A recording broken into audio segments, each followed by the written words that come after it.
के पक्ष को आप दरकिनार कैसे कर सकते हैं? एक तरफा मौलाना के बारे में सिर्फ कैसे सोच सकते हैं? हाँ, नहीं मौलाना के बारे में क्यों हम सोचेंगे? मौलाना अगर आप मौलाना का सही बयान दिखा दे, मौलाना का थोड़ा सर एक्चुअल बयान ही दिखा रहे हैं, हम दोनों पक्षों को दिखा रहे हैं।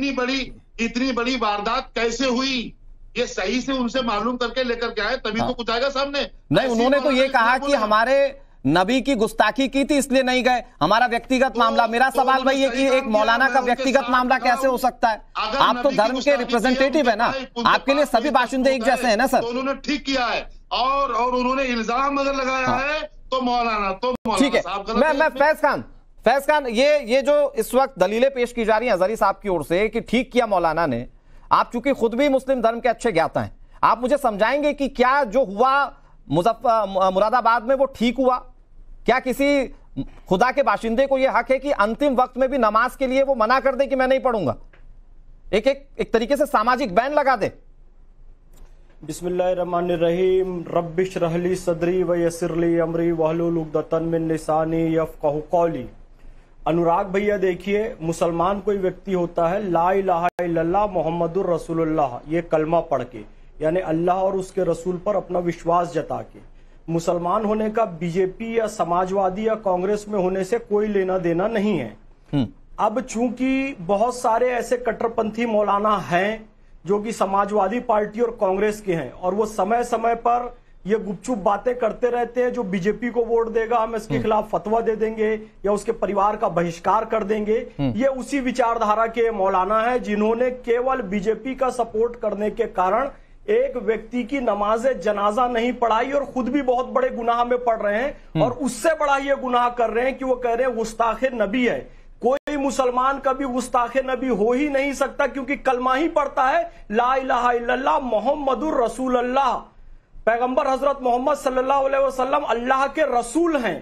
तो होता यह है कि जब कुछ कट्टरपंथी वर्ग उनको रसूल की बहुत अच्छी अच्छी आप बातें बताइए, एकता की, सद्भावना की, कुरान शरीफ की अच्छी अच्छी बातें बताइए, तो वो उसको मानने तैयार नहीं होते हैं क्योंकि वो हर हाल में, मैं माफी चाहूंगा, वो रसूल के व्यक्तित्व में कट्टरता या कुरान शरीफ में कट्टरता खोजने का प्रयास करते हैं, जबकि उनके व्यक्तित्व में बहुत लचीलापन है, इस्लाम में बहुत लचीलापन है, सबको लेकर चलने का भाव है। लेकिन कट्टरपंथियों को पसंद नहीं होता, इसलिए ये बीजेपी को वोट दे रहा है। इस नाम से भी ऐसे लोगों का बहिष्कार। तो मोहम्मद फैज खान, आपने बताया कि कुछ मौलाना जो है वो पॉलिटिकल पार्टियों की विचारधारा से प्रभावित हैं। फैज खान जी, क्या ये इकोसिस्टम बनाकर काम किया जा रहा है क्या? कि देखिए साहब, आपको एक पर्टिकुलर बीजेपी या कांग्रेस की तरफ करना है तो आप इस तरह से बहिष्कार कीजिए, लोग अपने आप डर के पर्टिकुलर पॉलिटिकल पार्टी का साथ देंगे। क्या ये एक इकोसिस्टम काम कर रहा है इसके पीछे?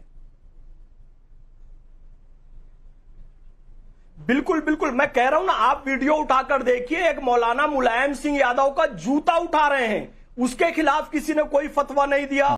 राहुल गांधी की इफ्तार पार्टी में जा रहे हैं, अखिलेश यादव नमाज नहीं पढ़ रहे हैं, रोजा नहीं रख रहे, लेकिन उनके सर पे टोपी भी रख रहे हैं, तस्बीह भी पहनाई जा रही है। इससे इस्लाम का अपमान इन लोगों को दिखाई नहीं देता है, उनको इस्लाम का अपमान दिखाई नहीं देता है। जब नरेंद्र मोदी जी या भाजपा सरकार प्रधानमंत्री आवास योजना चलाती है, घर ले लेते हैं, आयुष्मान कार्ड प्रधानमंत्री द्वारा चलाया गया वो ले लेते हैं, उज्ज्वला कार्ड ले लेते हैं, लेकिन बीजेपी को किसी ने वोट दे दिया तो इनकी नजर में ये मुसलमान नहीं रहा। तो ये इनकी अंबर जी थोड़ा सा वेट कर लीजिए, हाजिर खान इस पर जवाब देना चाह रहे हैं। फैज खान जी आपकी बात का जवाब देना चाह रहे हैं हाजिर खान, उसके बाद अजहरी जी आता हूं। प्लीज हाजिर जी, प्लीज कंटिन्यू। मैं कहूं फैज खान कहें या और कोई कहे जी, शरीयत के खिलाफ कोई भी कहेगा उसके खिलाफ फतवा आएगा। प्रॉफिट मोहम्मद सल्लल्लाहु अलैहि वसल्लम के चचा अबू जहल और अबू लहब अगर दीन को नहीं माना तो चचा हुआ करे।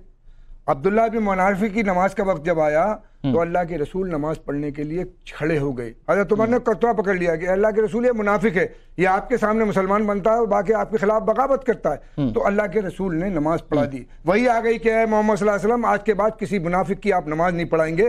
तो हम ये कहते हैं कि जो दीन में मुनाफत करेगा, जो नबी सल्लल्लाहु अलैहि वसल्लम को नहीं मानेगा, वो इस्लाम में कैसे रह सकता है? आपको क्या अधिकार है? क्या अधिकार तुम्हें है भारतीय जनता पार्टी की आवाज बनाने के लिए। झूठ बोलने का मानने को तैयार नहीं हो रहे। मैं ये कह रहा हूँ कि इस्लाम के खिलाफ जो बगावत करेगा मैं करूँ, मेरा बेटा करे, मेरा बाप करे, जो भी इस्लाम के खिलाफ बगावत करेगा, न मोहम्मद सल्लल्लाहु अलैहि वसल्लम के खिलाफ की बात करेगा, उनकी तौहीन करेगा, वो इस्लाम के खिलाफ होगा, उसकी नमाज नहीं होगी। किसने कहा पैगंबर हजरत मोहम्मद सल्लल्लाहु अलैहि वसल्लम की शान में गुस्ताखी किसने की? कोई मुसलमान कर ही नहीं सकता। सुना नहीं, ये झूठा आरोप लगाते हैं। वो कह रहे हैं मोहम्मद सल्लल्लाहु अलैहि वसल्लम के बारे में नरेंद्र मोदी जी ने बंद की।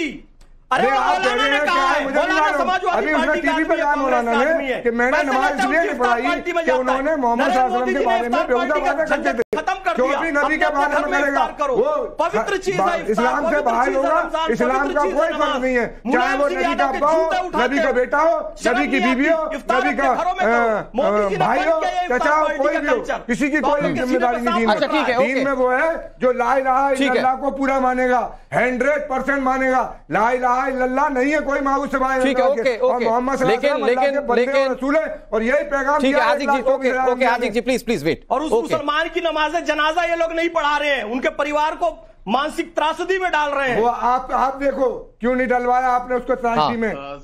ठीक है, ओके अजहरी जी मैं आ रहा हूं आपके पास। फैज खान और फाजिक खान, मैं थोड़ा सा चाहता हूं कि आप लोग वेट कर लीजिए। आप लोगों के तर्क जो है वो आपके तर्कों के हिसाब से जनता तक पहुंच गए, लेकिन मैं अब आपके पास आता हूं अंबर जैदी जी, क्योंकि आप बतौर राजनीतिक विश्लेषक भी जुड़ी हुई हैं और आप चूंकि खुद भी मुस्लिम हैं। मुझे ये बताइए मैम कि 21वीं सदी है, 1947 में भारत आजाद हुआ, लेकिन कुछ लोग राजनीतिक तौर पर अपनी सोच की बंदिशें लगा देना चाहते हैं। अब ये हाल देखने के बाद शायद हो सकता है कि कई सारे मुस्लिम धर्म के लोगों के मन में यह सवाल आए कि मैंने कल को वोट दे दिया या मैंने खुलकर समर्थन कर दिया तो कहीं ऐसा ना हो कि मेरे भी जनाजे पर कल कोई नमाज ना पढ़ने। तो ये एक नैरेटिव और एक माइंडसेट थोपने की कोशिश तो नहीं की जा रही है। ये कोई पहली वारदात नहीं है, पहली बार ऐसा नहीं हो रहा है। 2018 का मामला आपको याद होगा, निदा खान वाला, जब उन्होंने ट्रिपल तलाक के अगेंस्ट क्योंकि उनको ट्रिपल तलाक दी गई थी और उन्होंने कोर्ट में मामला दायर किया था, तो तब भी इसी तरह से एक प्रॉपर प्रेस कॉन्फ्रेंस ऑर्गेनाइज करके कहा गया था कि अगर किसी ने भी निदा खान को दवाई दी, किसी डॉक्टर ने जमीन मर जाए तो कब्र की जमीन दी, खाना पीना पूरी तरह से मीडिया में बहिष्कृत करके ऐलान किया था, उस वक्त किसी ने कोई आवाज नहीं उठाई। मैंने सवाल उठाया था तो मुझे, मेरे पिता को, मेरे भाइयों को इतनी गालियां दी गई थी मौलाना साहब की तरफ से। तो सबसे पहली बात है कि भारत आजाद हुआ, लोकतंत्र बना, लेकिन यहाँ पर एक पैरेलल सिस्टम चल रहा है जिसको बिल्कुल, क्योंकि यहाँ पर हमें एक शरिया एक्ट बनाया गया, वक्फ एक्ट बनाया गया, वक्फ बोर्ड बनाया गया, all India Muslim personal law board बनाया गया। किस लिए? क्योंकि मुसलमान अपनी तरफ से मनमानी करते रहे, उनको छूट है। आप एक बात बताइए, जब शरिया की बात करे शरिया में मुदाखलत, शरिया की बात, कहां है शरिया एक्ट? कौन सा शरिया, कौन सा कोडिफिकेशन, कौन से नियम, कौन से कानून, किसको माने, किसकी बात माने? कोई भी मौलाना आके बोलेगा कि अंबर जैदी या मौलाना शम्मून कासमी रसूल के गुनाहगार है, गुस्ताख है, उसकी बात मान के आप नमाज जनाजा नहीं पढ़ाएंगे, उसका बहिष्कृत कर देंगे।